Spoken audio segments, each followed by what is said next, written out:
5, 4, 3, 2, 1. Welcome back to Tale of the Tape, another episode. Yeah, tonight we're going to cover episodes 6 through 10. Just might get a hang of this. We should do more of these. Like, we could do a whole season of them. Whoa. Maybe we do them in sections or something. Alright, okay. Well, let's get right into it then. So, Andrea? Alright, let's start with episode 6. So this was the first time we saw Bronco this season. And, I mean, what can you even say about Bronco? I thought last season was as high as they were going to possibly throw any robots. And, I mean, it must be at 200% this year. Well, they're not wasting any weight on wheels. I like their tiny little dinky, like bicycle super tires. thin wheels. But, like, it works. It does. It's working really well. It's really frustrating as someone who has, like, 10-inch, 4-inch wide, super heavy-duty rubber foam-filled tires, and they show up with the smallest wheels I think they could afford, like weight-wise. It's really kind of frustrating. Well, they don't need any ground clearance because they're a flipper, right? So if they get stuck Kind on of the something, point. they're just going to fire and they'll be fine. I mean, they're like carefree tires like we run, but they're, I think, like half the width. Yeah, So, they were weird. They're very, very, I didn't even know they made them that narrow. Well, you guys bought some from them. Yeah, we got lucky, and Bronco apparently is the West Coast distributor for carefree tires, so... Of course they are. Yeah, so we were actually lucky enough to be able to buy some tires off of them at the event, which of course they happen to have, so... What are the odds? Ha!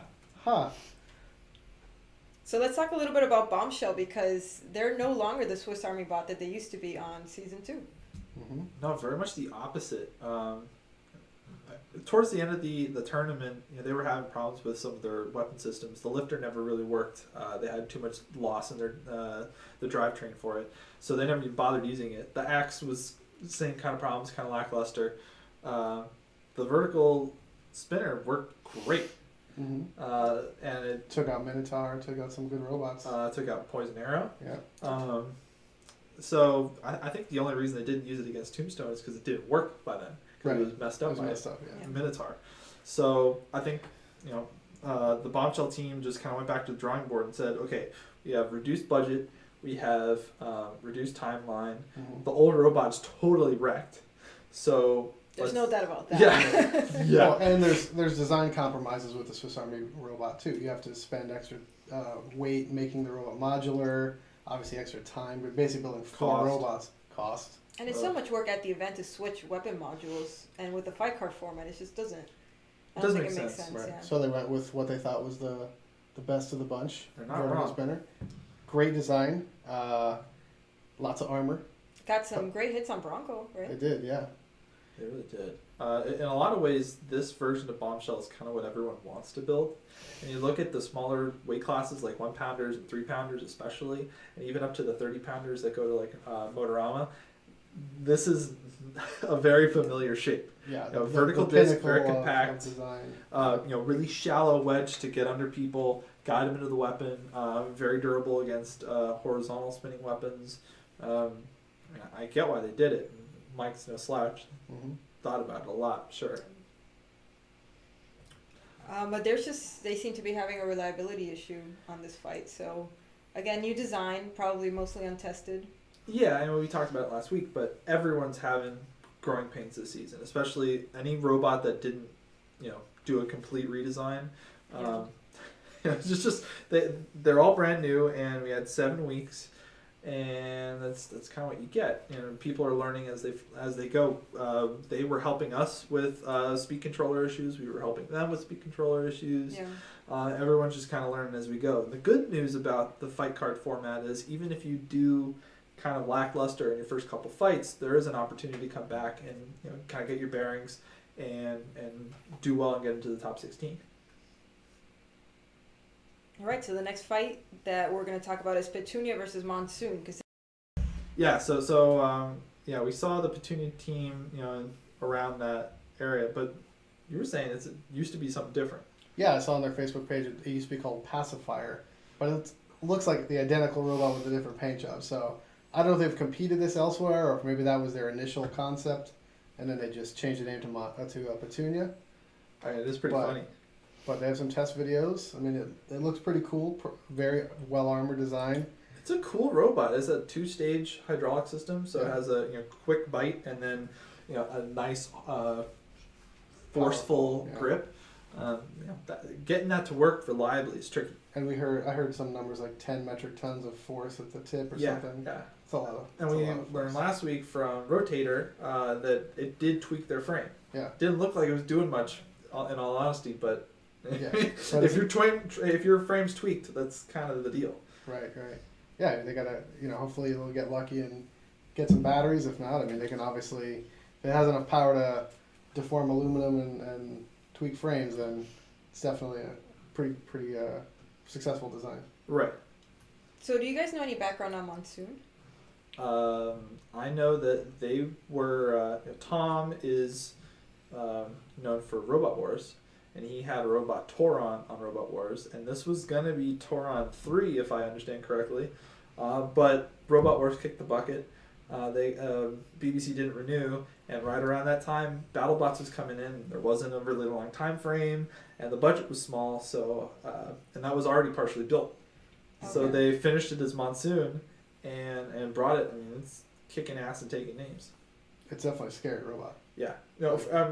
I think at least I've had a bias against the Robot Wars robots for not being very serious and not very destructive robots. This is the contrary to that entire rule. Right, Mhm. they're more known for their flippers, right? They have a lot Right. of flippers over at Robot Wars. Right, and it's the arena design, Kind of factors lends itself into to that. Yeah. Yeah, but Monsoon is proving that they can build spinners just as well. Yeah. Uh-huh. I mean, so our pit was right just inside of the pit area from the test box, Mhm. so we got to hear all these robots like doing their weapon tests, and you could hear Monsoon from our pit. It was shaking the building. You could hear Tim like yelling, "Monsoon! Monsoon! Yeah, I could hear him Yeah. at the hotel. So let's talk a little bit about Valkyrie. This is the first time I think that we're seeing Valkyrie too. Yeah, Mhm. Valkyrie is. I'm not quite sure why we haven't seen more of them. Because, I mean, as you saw in this fight, they can dish out some damage. hmm That's a serious robot. Well, I think they had some mechanical issues their first fight, which is why I think it wasn't aired. Yeah, oh yeah, because that was against not Ultimo. Ultimo Destructo. Yeah, but yeah, they definitely got their weapon up to speed, and they were doing Bale Spear a pretty good number there. Yeah, it's kind of an eerie robot. I was over in the test box with them testing, and the motor is silent.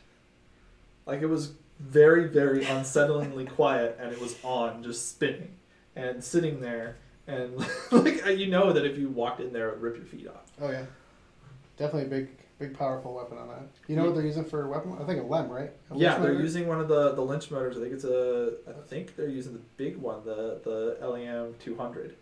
So it's the big honking one. But they're using a tiny little speed controller for it. But Fred from their team, I think, did a whole bunch of testing, especially because of all the work they've done with the carts, the go-karts. Power Wheels carts. They figured out they could get one of these relatively cheap Kelly controllers that are not rated for this kind of power to run the thing effectively, reliably, like way more reliably than I ever expected. Well, it seems to be working out pretty well for them. Yeah, I mean, check out the damage on Bale Spear, or Bale's pair as I like to call it. So I mean, they took off the front, took off the sides, took off the back. Yeah. No more wheels. Some of the bottom. Some of the bottom. Probably some of the Frame, top.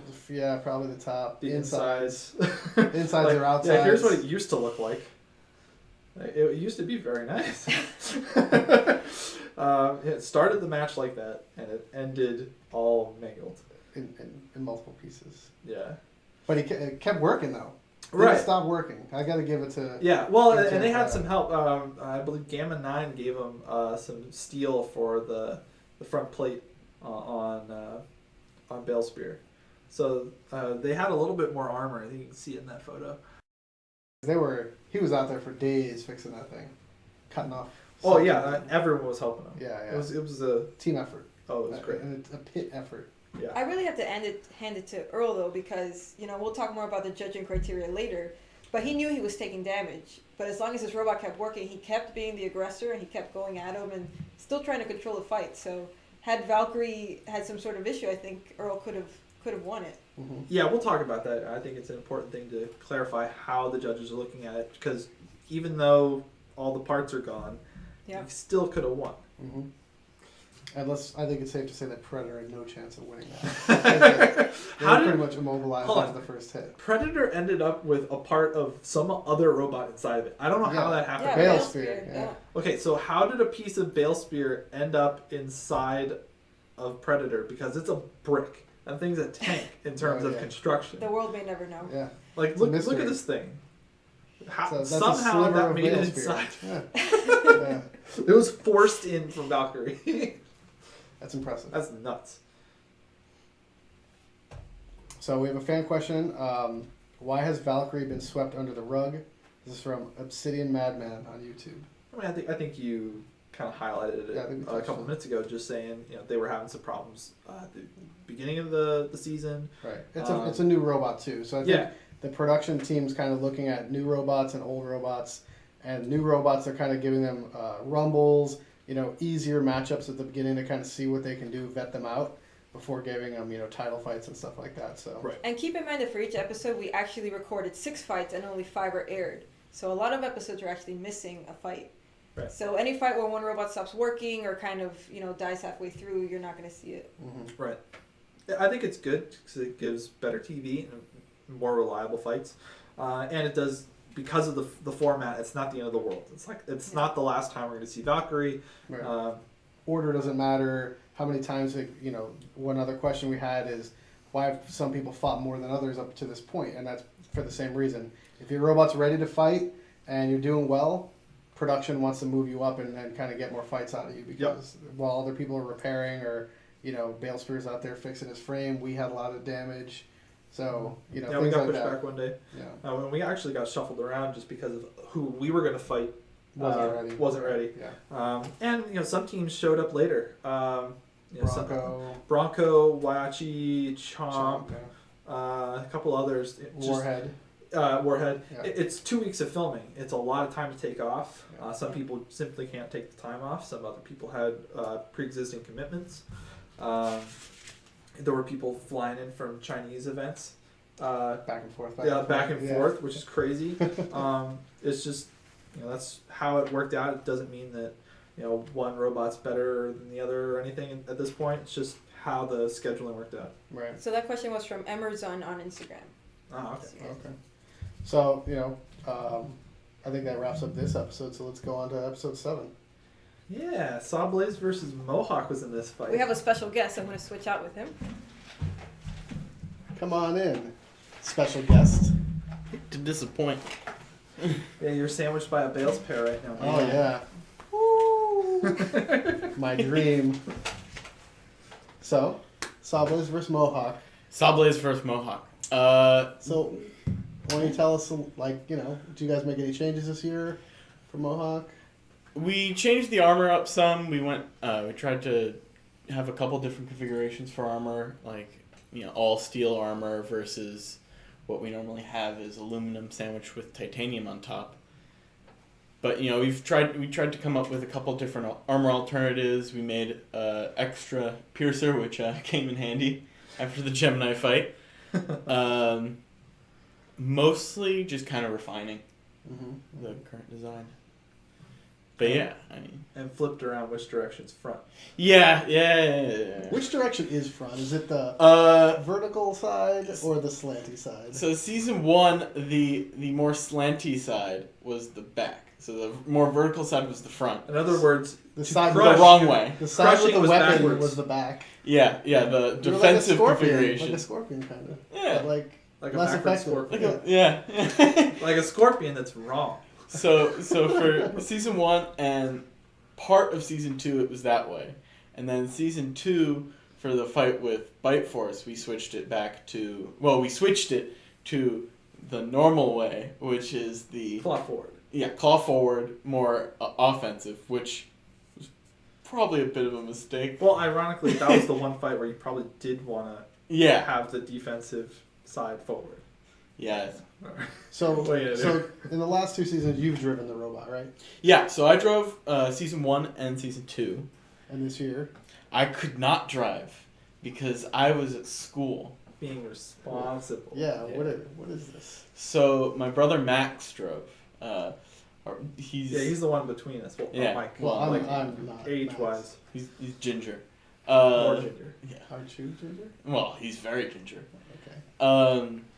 Yeah. So Max drove the robot, and actually he helped machine some of the parts at one of our sponsors. He cut a lot of parts. Yeah, Not only he did did. he cut a whole bunch of Mohawk parts, he cut a whole bunch of Hypershock parts. Yeah. Like basically all the frames, all the weapons, the All- arms. Almost all the AR-500. Did all the right? powder coating. Yeah. All the AR stuff was cut by them. So you'd say he saved your ass. Yeah. You might yeah, not okay. have a robot. Like, that oh yeah, wasn't for that. they MWL Engineering was a sponsor, but primarily Max saved my ass. Yes. Yeah. Okay. Good. All right. So let's talk about the fight then. I think Max has actually been doing really well driving I agree. this season. I Yeah. don't want to say much better than you, but I'd say he's been doing very well. Yeah. Well, he he's got a been lot doing of really practice well. time and ahead time because one Yeah. of the things that Mohawk did, which I think is the right thing to do for a lot of robots, is practice instead of rebuilding. Yeah. You know, they just fix some Blasphemy. stuff. Blasphemy. I know. What do I know? But while I was welding and designing and Yeah. trying to get everything together for the first time, Max was practicing driving. You guys were testing the hydraulic system, testing the fire. Everything got tested, so it actually kind of worked this time. Well, that's Yeah. very responsible of you. Yeah. Very unlike I'm our disappointed. families. It's not a Credo. Bales. It's not, a very It's not Bales our way. way. But yeah, so it meant that by the time we had our fight with Sawblaze, we were in theory working. Yeah. Mhm. But Sawblaze was working pretty well too. Yeah, that's the problem. Why'd they do it too? So Yeah, that's true. Sawblaze also Yeah. They pretty did much brought too. the same thing. As Which last is a season, good move. Which is a great move. Yeah. So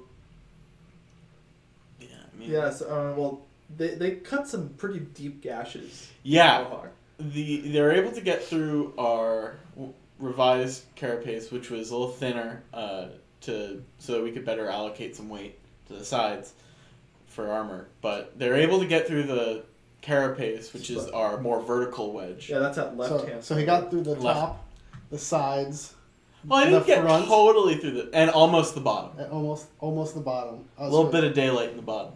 Yeah. It's a good weapon. Our supplementary armor that we put on specifically for them because we love them so much. That was able to hold them back a little. They couldn't get all the way through that. Right. The NDA material worked really well. Yes, the NDA material. It was great. Yeah. But the middle and the right hand photo there, what that's trying to show is how close they got to your gas line. Yeah, everybody keeps getting really close to all of our really nice, fragile components right at the front. So our fight with Orion, That's or the no, back. That's or, the back. yeah, well, yeah, the back now. Oh, jeez. Told you, man. Yeah, Take so that. our fight with Gemini, we had some damage there that ended up killing us, and then this fight, we almost had some very entertaining damage that would have gotten right into our gas lines, and with all those nice titanium sparks, made a something very Very exciting. exciting. Yeah. Well, But they got really close, but didn't quite get it. right. So that was. Yeah, and you're not the only victim to Sawblaze. I mean, Reality earlier in I think episode 6 actually, there were some pretty decent sized slices in them through their AR-500 discs, or their Mhm. Hardox discs through the top plate. They had an extra top armor. That photo right there. They cut through the frame right next to one of their speed controllers. It nicked one of the wires. Oh, did it? Oh Yeah, my yeah. goodness, you're right. Yeah. Yeah, so that's the nick in their weapon speed controller, I believe. Yeah, so Insane. Saw robots are on point this year. Yeah.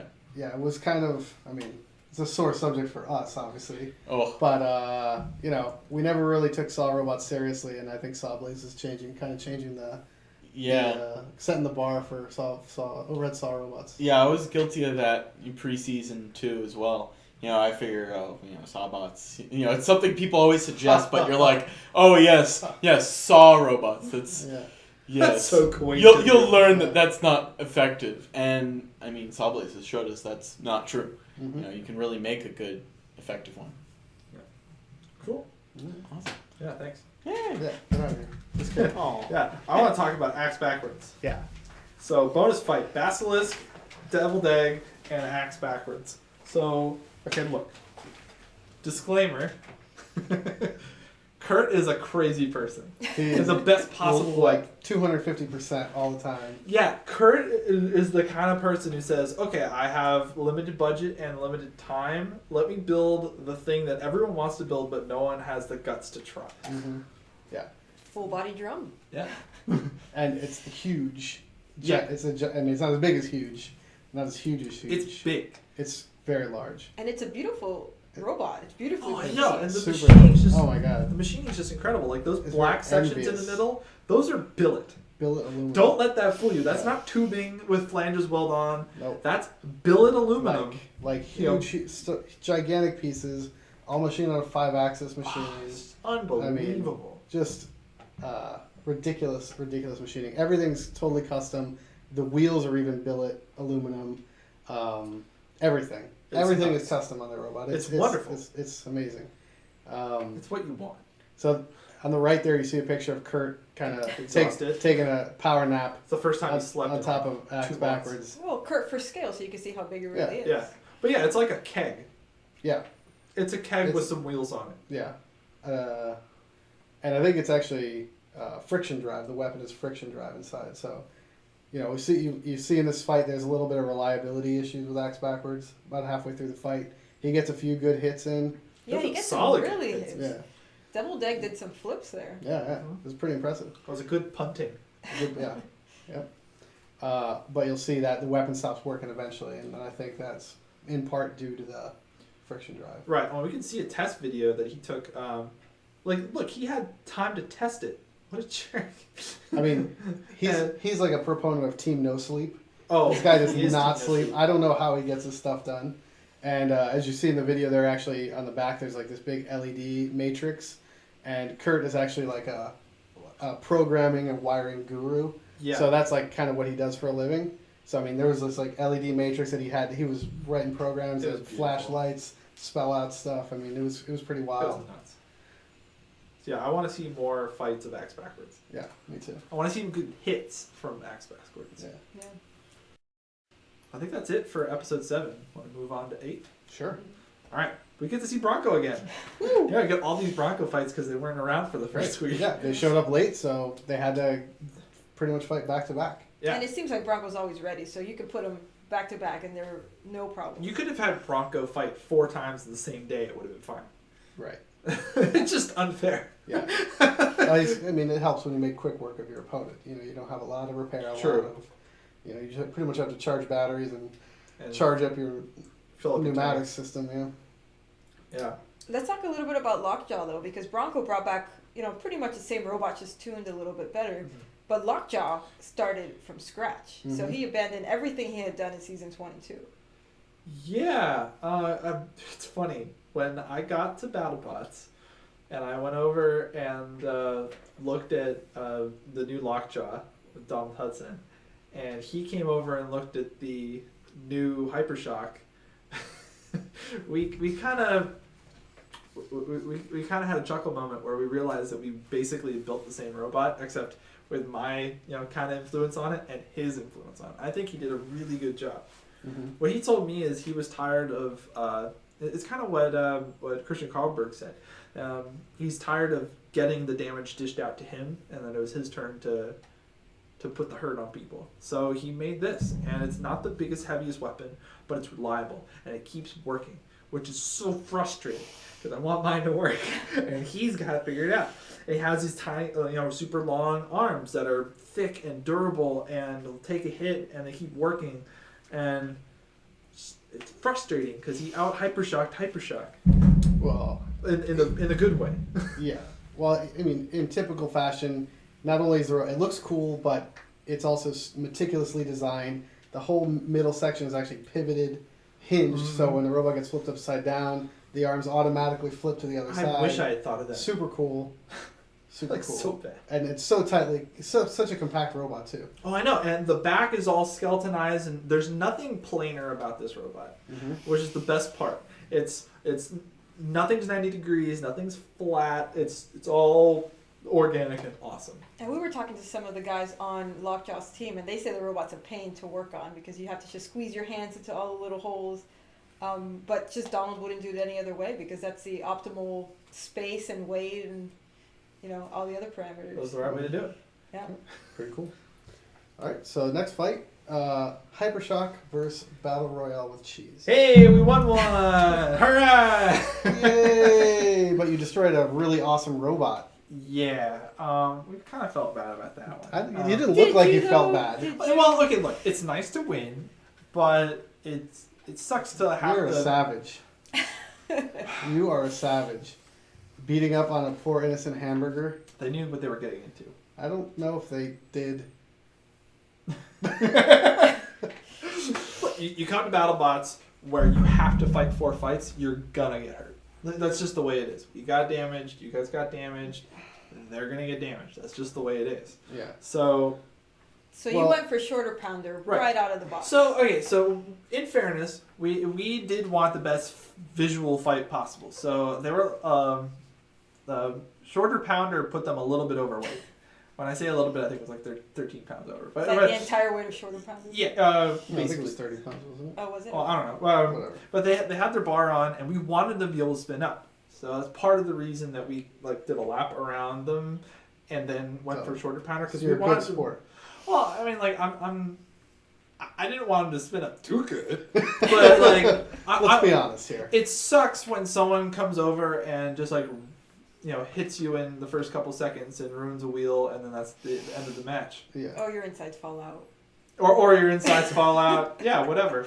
But seriously, I think in this match, you were also really eager to prove that your robot worked and that you were the same Hypershock you've always been, right? Right. Yeah. Exactly. So balancing, good sportsmanship within reason, good effectiveness within reason, and kind of having a good show of it. Having one hit and done is not a good fight. 10-second fight's not worth it to us. Right. So you start off by destroying the poor little hamburger. That can't do and anything. it's Rake, which was And it's Rake. Shades. Did you see the aviators on it? Yeah. I love awesome. that. Awesome. So They then made those on site. then you take a charge at the Big Burger, Yeah. and We you split the wind buns. up inside their buns, which is Think hilarious. inside the bun. That's hilarious. And then you just repeatedly charge them and destroy them, and push them into the corner, and you wind up mounted on them like seen out in National Geographic. No, we were stuck that way. And you so, got stuck that way. Yeah. So they were already they were counting him out, and everyone's like, "Yeah, hit him," and Who was saying that? Your team? people. So my internal voices. So we were getting all excited, and I just kept driving. You And were in the heat of the moment. Yeah, I was in And the heat of the again, moment. and again. Yeah, and it's funny because earlier that morning I got a notification on my phone while we were frantically trying to get everything working again. Yeah, because you had a lot of work to do. Yeah, and we were still figuring out the sparking issue 5 minutes before the fight. We finally figured it out, and I switched something out and fixed it. So that was the terminal thing. But I was in a suit, crouching down in the test box, trying to get it to work, and finally figured it out. But I got a message on my phone from past me a couple weeks prior when we realized that with the arms we could prop ourselves up on the ground, and then we realized we could do one of these things. Wait, so you set a reminder for yourself? I set a reminder for myself several weeks prior Past you. to mount to a future robot. you. The last fight of this episode is Blacksmith versus Witch Doctor. Oh yeah. Yeah, That's it's good, been right? known by some other names, like Screwgate, Screwgazi. Screwgazi Gate I've heard Screwgazi. Screwmageddon. Screwmageddon. It's a good one. got screwed. Yeah, Mhm, they've. mhm. Whew, yeah. The hate mail runneth over. So we won't talk about this one too much because, the same thing as last episode, we actually wrote or filmed a 10-minute episode on our own channel, so you can watch all the details about that. But what we will say is that it wasn't Voodoo, and it wasn't the producers. The screws automatically reverse, and you see them reverse again for Bronco versus Lockjaw right after. I mean, I don't know how many times I've tried to explain that on the internet, but It's a pretty simple thing because they kept jamming them up. Drink. Because the screws kept being jammed by robot parts or robot carcasses or other robots. That's not a fair way to get stuck just because you're jammed in the screws. So they put in a timer limit, partly as a safety mechanism for the screws so it doesn't burn itself out, and as a way to keep the fights going. yeah. So it's fair across everyone. It's all automated. There's no one with a button saying, okay. Yeah, and if you do go through every single match and notice that there might be one where they don't reverse, it's because sometimes the motors really do blow out when you jam the screws. So. Or they got off in time. Yeah. Some Right. other Yeah, weird there's thing a happened. time sequence. Yeah. But really important fight for us because we spent so much work, and it was only 3 of us at the time, trying to get a motor swap done that basically required a full redesign. So this was a really good, proof versus basically one of the most reliable robots in the sport that our robot's going to work for the full 3 minutes. Mm-hmm. All right, episode 9. Before we keep going, I want to talk about how things are judged. Because especially around the Scorpius Ice Wave fight and the Bombshell Yeti fight, there's a lot of frustration, let's say. And 2 controversial fights in 1 episode. Oh, yeah. I mean, they were good fights. They were good robots. And I feel like they could have gone a little bit longer. I would have been totally fine. And there's been some discussion amongst the builders, like, those 2 fights, 5 minutes, would have been totally fine. But I think it's important to discuss the judging and the judging criteria and how those are weighted. So they've gone back and forth about a couple different techniques, but basically you got 5 points, right? So you have 2 points for damage, 1 point for strategy, 1 for aggression, and 1 for control. So in a fight where you're dishing out all the damage, but you don't have any control or aggression or strategy, yeah. you'll lose. But to the viewer at home, it's all about damage. Right, yeah, and damage is the most fun to watch, right? Yeah. So, like here's an example. If you had a brick and a full body spinner, and the full body spinner just sat in the middle of the arena for 3 minutes and spun reliably, never stopped working, and you had the brick run into it for 3 minutes, and wheels are coming off, armor's coming off. By the end of it, it's just barely limping. But the full body spinner... And it goes to a judge's decision. Right, and it goes to a judge's decision, and assuming the full body spinner was moving enough to not be immobilized, the brick's supposed to win by the current judging rules because they had all the control, because they were the only one moving around probably. They had all the aggression because they were initiating the hits. And I think that's the most important one, yeah. Right, and I think that one's weighted especially. Well, if you're the aggressor, you're going to be in control of the fight, and that your strategy is to be the aggressor. Right. So those kind of go hand in hand. Yeah, sitting there with your spinner and waiting for people to run into you does not get you aggression points. Right. And that's important to note. So keep that in mind. Then let's tie that right into the Ice Wave fight, because Ice Wave dished out, let's say all of the damage, All right? hurt. Let's give them both damage points, right? Yeah. But Scorpios was not letting them run away to spin up. They were right on them the whole time. They were pushing them against the wall. I'd say that's strategy, and they were initiating the hits because Ice Wave was still trying to run away and spin up. Mm-hmm. So there's your aggression, and They definitely had control. they definitely had control because all Ice Wave could do was run away, and try to get enough inertia built up to go back and deal a hit. Mm-hmm. The problem is Scorpios is a really durable drivetrain. Well, I think Mark did a great job driving Ice Wave at the beginning, trying to get away from Scorpius to try to get the weapon spun up. But Scorpius is much faster, Yep. so he was able to stay on Ice Wave. Yeah, this is a great example of drivetrain speed really mattering. Mm-hmm. And I'm not sure if Ice Wave, I think, was actually having some trouble spinning up. I remember them spinning up way faster than we saw in that fight. Yeah, they definitely seemed like they had some issues, but I was just impressed that it kept hitting things Yeah. things and starting back up. mm-hmm. And you could hear Mark and I don't know if it was when Angela was there or Alex was there, but they were talking back and forth, getting it restarted, ramping the throttle back up.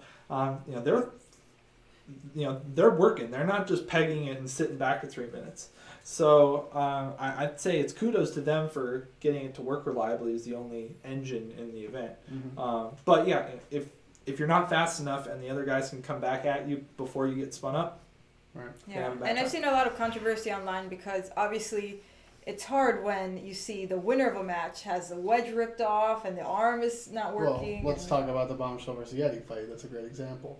With what we just said about the judging criteria, Bombshell versus Yeti, Bombshell was getting tons of damage against Yeti, pretty much the entirety of the match.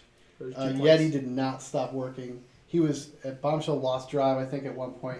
Yeti was trying to stay on him, even though Yeti was missing wheels. So aggression. So Yeah. aggression. And that's clearly always been Greg's strategy is Yeah. drive right into So you it. got strategy. Yeah. So it comes down to control. And if you're sitting there as a wedge waiting for things to happen, that's not very controlling. Right. And then at the end of that match, Bombshell caught on fire. That doesn't help. Doesn't help. Doesn't help the damage points. Right. Right And- now, and- Yeti and- might have gotten 1 damage point. I've always felt that it's just human nature. I think the second half of the match, that damage matters more than the first half. Sure. It's just what's in your head. You know, having judged, all 3 of us have judged small events Yep. with little robots. What happens in the first couple seconds isn't in your head as much as the thing that happened 10 seconds before the Right. clock stops. So catching fire at the end does matter. Yeah, but I mean, even without that, I don't think that was the deciding factor. It helped Sure. tip the scale, made it a lot more obvious, I think. Maybe not obvious, but a clearer decision. Justifiable. Yeah, Mhm. that's a good way to put it. As opposed to a split decision, which I thought it was gonna be, Mhm. but it was unanimous. So next fight, Chomp versus and Huge. So we've seen Chomp 3 times, just in the episodes we're discussing here on Tale of the Tape. So Right. in episodes 6 through 10, 3 matches. Yeah, they had a lot of fights in quick succession, and there was a lot of learning going on between these fights. And Chomp almost didn't compete this season because the building time was so short. So Chomp had some improvements from last year, but we didn't see a whole rebuild like we did for some other teams. Right, they built these, frankly, super awesome pneumatic cylinders that went inside the center of their axle. Yeah, that was cool. That were all concentric. Here you can see a photo, and so they shot out little pins, little pistons out the sides. So instead of having to rotate the whole arm to self-right, the idea was shoot one of those out and you're good. Right. But in their first fight, they weren't working like they were hoping. Well, And- Warrior Dragon knew exactly what to do. Well, true. Yeah. And they know what they're doing. And they're As- playing off that weakness, which has been, pretty obvious in the last season. Yeah, I mean, I think the fundamental problem that Chomp has is they designed their robot with the intention of putting electromagnets on it. They did all their testing with electromagnets. They did all their calculations, I'm sure, with electromagnets. And based on those numbers, it's absolutely terrifying. The problem is when they showed up to BattleBots, the floor that was spec'd also has an 1/8 inch of plastic and debris and paint on top of it, and the electromagnets didn't work. Yeah, makes them useless. So that's why it was flipping all around. That wasn't part of the, they planned to combat that, but because the magnets don't work, they have this built-in flaw. And so they've been constantly trying to fix that and tweak things and program it such that it doesn't do its little barrel rolls anymore. It doesn't fall on its side. Mm-hmm. But it's just a flaw of the design that they have to work with. Right. So another set of changes that Chomp did is they're continuously trying to improve their automation. So Amazing. they're really pushing the envelope of what BattleBots, I think, what Trey and Greg want BattleBots to be as far as autonomy. Oh, very much so. Yeah, absolutely. And I know they added obviously they had the LiDAR system last year for Here, let's tracking. watch the video. So, yeah, So so not only do they have autonomous tracking, but they also have now autonomous distance keeping, which can go towards or away from an opponent. So as you see here in the video, Joe is running around with a box, basically mimicking a robot. She is one brave lady. yes, I would not be in that arena with Chomp. Well, Chomp is, of the robots at BattleBots, Chomp is the one I would trust to be in the box with. That's It's by definitely, far the definitely most smartest one. Yeah. Yeah, and let's be real, like the people who are building it, they're Are the smartest considering ones too. they're the smartest ones in the building, and they're considering safety. So I'm sure that's the safest robot to be on next to. Probably, but By all I accounts. don't know if I would. Alright. Try, you know? Fair enough. I'm sorry. Yeah. I don't know. But yeah, all the autonomy is incredible. Yeah. And it worked really well for them last year. I mean, they got pretty high up with top And they got 8. some great hits. Great hits that were probably, in part to that autonomy. Very much so. So one interesting thing, you mentioned those cylinders that come out, and what they were trying to do is actually automate the self-righting, so they're not just firing the I didn't know hammer, that. but they're very controlled, being able to fall down and just get right back up. Mm-hmm. But what happened When was it did work, it was like really graceful. It was cool. that it was actually so graceful that it looked like they weren't, when the hammer's flailing around, it looks like Chomp's doing a bunch of stuff even though it's on its side.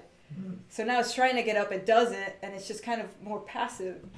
And that just didn't look good to the judges because it looked like Chomp was just laying there. Right. So even though it's an easier way for them to self-right, they actually went back and used the same kind of wings that they had before and went back to their kind of flailing self-righting because it just looks better in the eyes of the judges. And, it was tried and true. It worked Yeah. in season 2 really well for quite some time until Yeti ripped one off.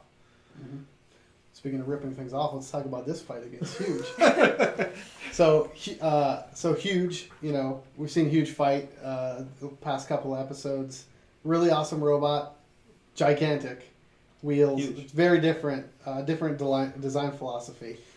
So I think that the producer said, "Hey, let's get what could do some damage to Huge? Maybe something with a gigantic flailing arm and fire." Yeah. Well, So- it's not that bad of an idea. It's a great idea. I was really excited when I saw this matchup. Yeah. I don't think that we were expecting this, though. No. No. Like, they just busted the arm in half Yeah. and mangled it.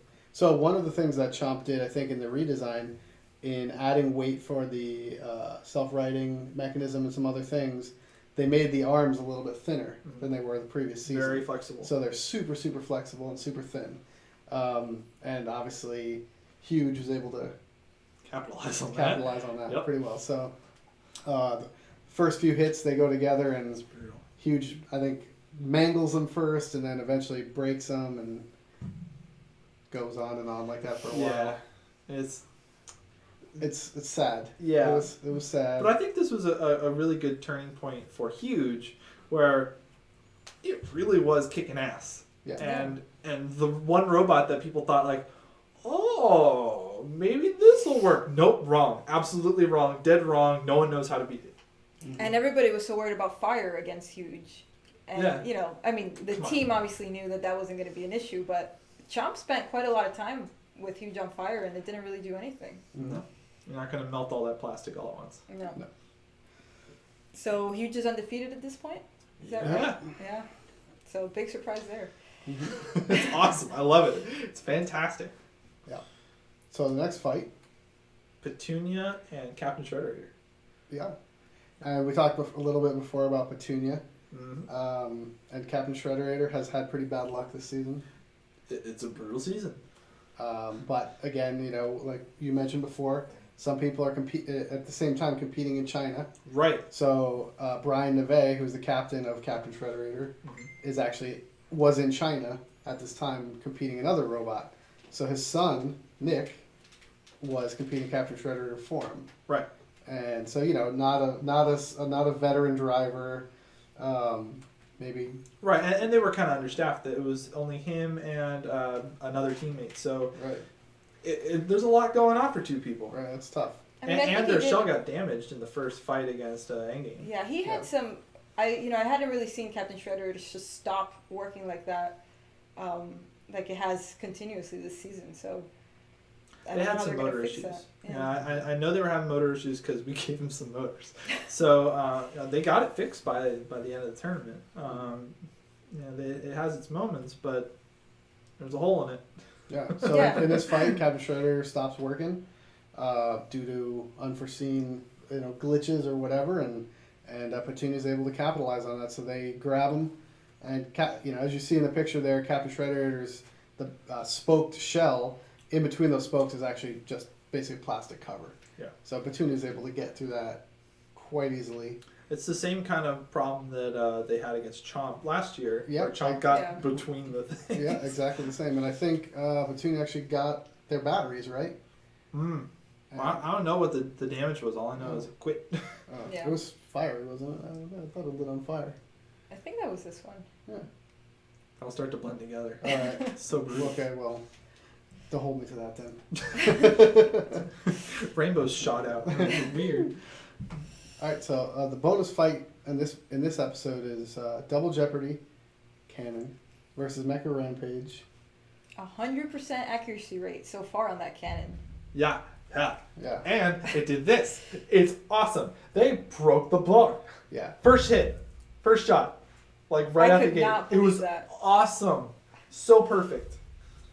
I Like, mean, that's what you hope nobody for. expected this. No, That well, cannon no. was going to break. I mean, what's his bar made out of? Is it titanium? I'm sure it's That's tool steel. S7. It's S7. tool That's steel. S7. Wow. So, okay, I said last tail of the tape that the problem Double Jeopardy has is they've been nerfed to the point where they're not effective. And I was wrong. Because they legitimately broke the weapon of Mecha Rampage here, which was dishing out plenty of damage earlier on, like against free shipping. Yeah. So it's a real weapon. There's a lot of force behind it, but apparently not enough to handle the slug. Well, probably both things maybe hit each other and you have like a component force, but Maybe. who But did what to who? We're not pointing fingers. but irregardless, irregardless, It some did a damage thing. was done. it did a thing. Yeah. Which, of course, now the weapon's unbalanced. Right, and Mecha Rampage gets to shuffle. Shaking around and Yeah. not very effective. Shaking after that real booty all over the arena. So that concludes episode 9. Yeah, episode 10. The latest, most up to date. Hypershock's back. You know, we talked about you a lot in this tale of the tape. Yeah, well, we don't need to talk about this one. Yeah, no, let's talk about it. No. Yeah, it's good. Now you're getting confident with the robot now. It's driving well. The weapon seems to be working pretty well. It's very bouncy. It is very bouncy. That is a Do you have springs in there? might as well. So we have these tires, which are great. I mean, I love them for grip, and I love the look personally. Give it to our sponsor, Vega Tires. Plug. Hashtag Vega Tires. And we filled them with foam. So we use some Smooth On Flex Foam at 4, I think is what we ended up with. And they're great. They're nice and cushy. They rebound, but the rebound's a little too much. So every time we move around, instead of like the nice smooth drift that we had last season, it kind of skips because it's so grippy and there's so much give in the tire. So it kind of jumps along. And anytime we change direction, so backwards to forwards, it either does a wheelie or an endo or a little bunny hop. And It's really so aggressive when you change directions. I know, and it's great, and it's a lot of fun to drive, but it means that the thing is constantly unstable and wanting to bounce around. So when you have So you have variable ground clearance. we have variable ground clearance of like 1.5 inches to like a foot. So I mean, you look at this photo, and I don't exactly remember all that happened in this fight, but there was a lot of driving into free shipping because we're trying to be aggressive, and driving into the front of free shipping was synonymous with driving into an inclined plane. So what happened is every time we did that, we got upside down, or airborne. or airborne in some capacity. So there was like a nice pirouette in the middle of the fight, Yeah. where it like was like up like this, and then it did this, and then it like did a little twist, and then it landed. Yeah, and I was like, ta-da! It was cool. Well, you totally did that on purpose, obviously. Best driver. Yeah. Best driver. I mean, honestly. I was pretty jazzed when it landed right side up, and then later on when it did, and then I was still, when they flipped us back over, or we flipped ourselves over, or whatever happened, and we did for a second get up right side up and then back over. Yeah. That just kind of shows how bouncy and unstable everything is. So it's a hard robot to drive, and then on top of that, because of weight and some space issues, if we're being totally honest, inside, we only put one of the arms on. Mhm. When we did that, what we didn't expect was that the self-riding, it probably had enough force to do it, but there were two issues. One, the slip clutch was slipping a lot. It was a custom slip clutch we designed late at night in 3 hours from start to finish, like 1 to 4 a.m. So it was like really good decisions and no problems whatsoever. But on top of that, the geometry was all wrong. So with just one arm, when it tried to, push the arm forward to self-right, it just tipped over instead of lifting the robot Yeah, I forward. saw that during the fight. So It would have worked with 2 arms probably, but with 1 arm it just didn't work. So it was constantly trying to like get it in the right contortion so that it can move, but no dice. Worked once or twice, I think. I guess it depends on how it lands on the arm. Right, and if you got the wheels moving, it could like kind of spin around, and with the weapon spinning, it was enough to like sort of shimmy, but So what do you think about that fire? 4 feet my ass. Look at this thing. This is like 12 feet of fire. Okay, look at the seams in the floor. Each of those tiles on the floor is 4 feet wide. The ones in the background are 4 feet, but it's perspective, so it's kind of off. That's a 10 to 12 foot flame. At least. Pretty nuts. Yeah, it's insane. I mean, I don't think I ever saw the actual forklift on free shipping work, but the fire totally makes up for it. Because you can't tell what's going on. There was at least one hit in our fight where I know we broke the motor and the gearbox on the back of on the side of their lifting mechanism, because they showed us afterwards.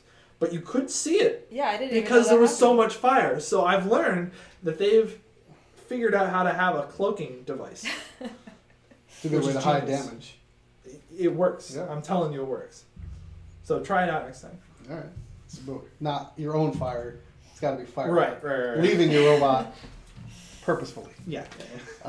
So we have a couple fan questions. One is, in the fight with free shipping, what happened to your self-riding system? From Xeno Flame on YouTube. Yeah. You kind of went into that. It did seem to work sometimes and not work other times. Yeah, I think it's the combination of the weird geometry of just one arm. If you look back at it, it ends up kind of on its side crooked a couple times, and the slip clutch was slipping. So it's just bad combination of issues. So we have another question. This one is very nice, from Axel Fagerberg. Why does the sexiest robot ever made, Hypershock, keep breaking down while other bots have never seen these kind of issues? Because I don't heed the advice and warning of other robots. We tried to do a lot of new things this season. On multiple occasions along the design process, we said, okay, we could do the tried and true thing, or we could try something exciting and new and see what happens. And I think we did a little bit too much of that in too short of a time frame. If we had like 2 weeks to test things, I think we would have learned a lot. Like one of the biggest issues that we had, and you saw it at the end of the match, there was fire coming out the bottom of Hypershock. Yeah. And that wasn't... I'm not going to say it wasn't caused by free shipping, because I'm sure the heat was attributing to it, but that was one of our drive motors melting. All the solder in the armature of one of our LEM 130s just melted and flung itself out and just caught on fire. That's impressive. It's a neat feature. And I don't think it's a problem with the motors. We just had so much packed in there, and we didn't have enough time to test, and there wasn't enough airflow. Particularly because we had some fiberglass and Nomex protected Heat stuff. Yeah. heat shielding under the top plate to kind of protect against the flame. Mm-hmm. But I ignored the whole airflow thing. So it got too hot and it melted, and that was it. All right. So next fight, Sharko versus Warhead. Oh, it's so great. Animal So versus animal. Well, getting us ready for Shark Week. Yeah. Mm-hmm. Mm-hmm. So Sharko is not to be underestimated. Definitely not. Got That is a- a serious weapon. Got a big old scary spinning weapon on that thing. Yeah, you mentioned it last week. Yeah. It's a real motor. It's legit. Yeah. It might be made out of scuba gear, but it's a pretty Propane tanks. propane tank. Oh, it's a propane tank. Oh, okay. Yeah, he makes like drums out of propane tanks, and what's left over is like the rest of the tank, and he makes Robots. Sharko out of it. Oh. Yeah, That's cool. I'm pretty sure that's how he fundraises the robot too. It's a no loss, Wow. totally Propane 100% business. 100% sustainable. Yeah, oh yeah, very Oh. much so. Huh. Wow, we should take a page out of his book. Yeah, you should go buy his drums if he sells them online. You should go check out their webpage, Huh. their Facebook page. So Warhead's first fight of this season, and they come out with their dinosaur head. I love So to great. watch that. I love Mhm. it. I don't know if it's a dinosaur head or a dragon head or a very angry iguana head or whatever. like a It's sea monster It's reptilian. It's Oh, yeah, reptilian. yeah. All right. And it's great. So the reptile head. They have good fire too. I don't know between free shipping and Warhead. I don't know who has the best fire. Well, But they have Warhead's like is more fun to nostril watch. fire, which is like More directed. I think more directed. Yeah, And they can grab. and it can grab you. Yeah. So, biting versus spinning weapon here. Really great fight to watch. Definitely a lot of back and forth. Driving, good driving by both teams, obviously. Yeah, Charcot was very aggressive in this match. Yeah. Yeah, did you see Ian's face throughout all this? He's like... He's intense. Yeah, His intense rivals Daniel from Minotaur. I Oh, think. yeah, like he really gets into Yeah, it. he does. And then, conversely, there's Ed, who's just like... This is the best fun I've had in 55 years. This is so great. Yeah, he was excited just to be there. That Oh, was he was great, having a blast. Great attitude. He Yeah. wins because, he's having the best time. I mean, he lost, but Yeah. Yeah. Everybody, yeah. he lost what he won. He lost what he won. Yeah. And we won too by watching that fight. Yes. It was awesome. We all won. So the next fight, Sal versus Monsoon. That was Craziness. Crazy. Two of the craziest spinners I think in this season. Sal is kicking ass. Monsoon is kicking ass. What? Ridiculous. When this fight came up on TV, I was like, did they fight? Like, the filming is so long, and Yeah. there's so many things you're doing in between. And You we miss a missed- whole bunch of yeah. fights. So I did not know they fought at all. So it was totally exciting for me Yeah. because I had no idea what to expect. I didn't see this fight either. I watched it at the Oh, you event. did? Yeah. I mean, this is one where everybody just yells at the match is starting. You have to run over and. Mm-hmm. I was And probably watch it. like trying to Yeah. make my robot work for the first time or something important. But Well, it's probably after your match, right? So you were probably outside taking Right, your right, batteries out and stuff and dealing with your fire. also, yes. Yeah. So clearly, Monsoon takes some damage during this match, but I didn't really realize the extent of it until I saw some of the aftermath pictures. It's brutal. I mean, look at this thing. Well, they end the match in fire or on fire. It's In kinda fire, the- on fire. The theme of the episode, I think. Becoming one with fire. One with Yeah. the fire. Yeah. And you thought this was the one match that wasn't going to have fire. So of course, because it ends in fire, there's a 45 to an hour long delay because You they can have see to the evacuate the whole yeah, thing. yeah. There's no one that stands behind that photo. Yeah. It's great. Total delay in filming. Yeah, but it was wrecked. I mean, I think everything was tweaked in that thing. They have a photo of the bar on a straight edge. There you go. In Yeah. their words, Can the you bar believe is that? bananaed. It is. It's crazy. I thought it was a weird perspective thing at first, and then I realized that it's warped by a half inch or so. on Yeah, one how side. thick was that bar? Like 25 millimeter? I think it was an inch and a half. Is it? It was Jeez. really thick. So do you think that's actually why it stopped spinning? Was it just jammed up from being bent? I think just the frame got so tweaked that Okay. just couldn't. I think combo. Combo, Yeah, yeah. there was a initial hit because they got a little bit of purchase and sent out up a little bit, Yeah. and then between that and the hit, there was a little bit of interference that you could see because there were like sparks coming off of Monsoon, but they were still running and still moving because it's got a giant motor in it. And, Pulling through. plenty of power. through, yeah. But, jeez. So they actually took the frame out to the parking lot essentially and just hit it with a sledgehammer until it was pretty good again. Which is hard because it's Hardox, no pun intended. Right. But Hardox AR500, it's what bulldozers are made of, and Right. heavy duty like equipment is all made out of that because it's shock resistant and durable and tough. And tough. So trying to bend it back into shape, You basically have to have the same amount of energy as Son of Waiachi, which right? a dude with a little sledgehammer. It's not gonna happen. It's rough. And we've talked about other teams bringing 2 full robots at least in spare parts. Clearly Monsoon didn't have that, or they wouldn't be sitting out there with the hammer. Right. I think they fell victim to international team, short build frame, low cost, all the restrictions that we had and then some, Yeah. because they had to ship 3 weeks before, Mm. something crazy. So the fact that they got this far with that much of an effective robot, and this is the first time they're having really any issues, I think is a testament to how good the robot is. So the bonus fight for episode 10, pretty awesome. Ultimo Destructo versus Axe Backwards. Yeah, we literally just watched it. We did. We just watched it because bonus fight. on Also, it's Wednesday. Yeah. We're filming this on Wednesday. So. Surprise. So luckily we got to just watch it, or else we would have nothing to talk about right now. Yeah, 2 Florida teams. 2 Florida 2 teams. green and black Florida teams. Who do we root And you for? have green, and we kind of have green, and Kraken. You have has retina, green. Syrian yellow. It's totally different. I mean, Florida's I very think green. I think we as a state need to work on our Coordination, yeah. maybe a little bit. It's a little too much green, guys. Okay. I'm sorry. All right, so 2 Florida teams, both from Central Florida area. They're a few hours from us. Both great teams, cool guys. Yeah, they're great. And Sean from Ultimo had a surprise for us this match. Yeah. Rockets. That- Rockets red glare. I know, it was so cool. So so they had rocket launchers on this thing, which is fantastic. They looked Very incredible. military. They were Yeah. very military. Yeah, I got kind of Soviet bloc kind of vibes from it. I mean, but look at this thing. They were just so cool, flying out all over the place, and then the whole place looks like a war zone afterwards. It's all foggy. I think they were like model rocket engines, right? With a 3D printed cap. Yeah, I mean, it wasn't that I elaborate. mean, they weren't real bombs, obviously. No, but they were cool. They But, were like, super cool. Yeah, but like look at the rest of the robot. It's a pretty impressive thing. So they took the Swiss Army robot idea from Bombshell, and they had some of this last year, or season 2 rather. But they really maxed it out this time.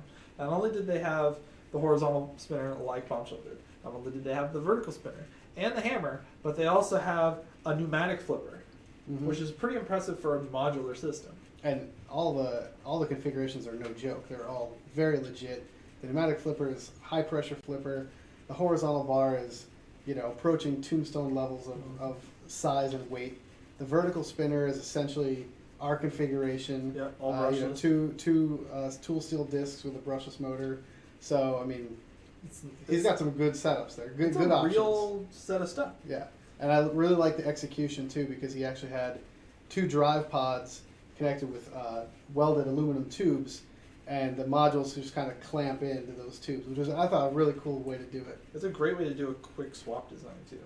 Very quick, and everything is totally independent system, so you could hot swap them like you said. Yeah.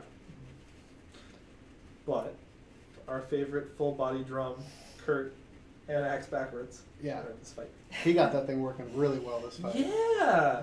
I mean, okay, except for the last 30 minutes. Seconds. 30 seconds. It All right, seemed yeah. like 30 minutes. Right. So, but they had 2.5 minutes of like really good hits and consistent Yeah. hits. Yeah. Like, they were taking off that front plow, and they got hits Yeah, on good the driving. wheel. And, Yeah, and great driving by both teams. But Kurt's robot, axe backwards, it's like got those huge wheels. I think the thing is like geared for like 30 miles an hour or something. So it's probably really I think tough to it's geared drive. for more. For more? 57 or Yeah. something. This is Kurt we're talking about. Yeah, here. that's Yeah. true.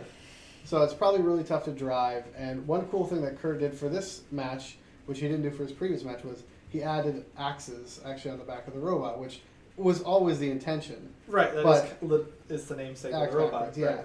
But I think he wanted being overweight initially. So Mhm. I think he might have taken one motor out or something to get those axes on there. But he literally like went to Home Depot and bought 2 axes and bolted them on. Yeah. So it's pretty cool. Yeah, I mean, the original intention of the design was he was going to have these giant axes on the back, and when it hit someone, the whole body of the robot would rotate inside of the drum, and the axes would come down and hit you on the head. That would be awesome. So it was axe backwards. It was great. Mm-hmm.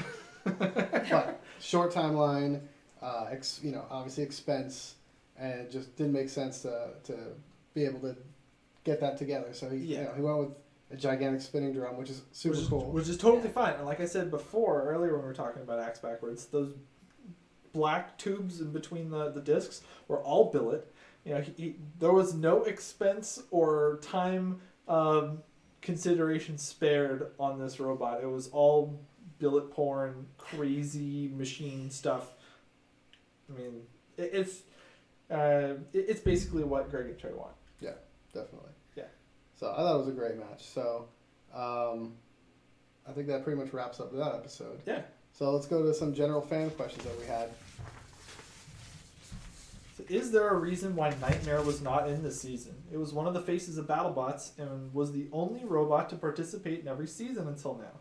That was Mighty Hydra 22 on YouTube. So like we said before, some of the teams, due to timing conflicts, there's a few other Chinese events happening around the same time. So due to the fact that BattleBots was a very short timeline, late late announcement. Basically, some people just opted to go to the Chinese event. And some people were already committed. Yeah. Like, I feel like I'm beating a dead horse here with the whole, short lead time, all that stuff. And it's not just an excuse. It's just the way it was.